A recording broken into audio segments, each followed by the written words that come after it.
வச்ச மருதாணி செவக்கிறதுக்குள்ள கழுவிட்டீங்க. இன்னொரு தடவை வச்சுட்டா போதுங்க. நீங்க குடிங்க. ஒரு நிமிஷம் காஃபி கொண்டு வந்துடுறேன். இல்ல காஃபி எல்லாம் ஒண்ணு வேணாங்க.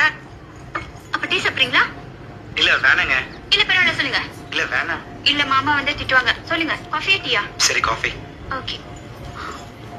காஃபி தூள் நிறையவா கம்மியாவா? காஃபிக்கு எவ்வளவு போடுவாங்களோ அவ்வளவு போடுங்க. ஆமா இல்ல. ஐயோ மறந்துட்டேன். பால் ஜாஸ்தியாவா கம்மியாவா? உங்களுக்கு காஃபி போட தெரியுமா தெரியாதா? தெரியும். கேக்க மறந்துட்டேன். சக்கரை ஜாஸ்தியாவா கம்மியாவா? அது சரி. டவுன்ல ஹோட்டல் வச்சிருப்பாங்க போல.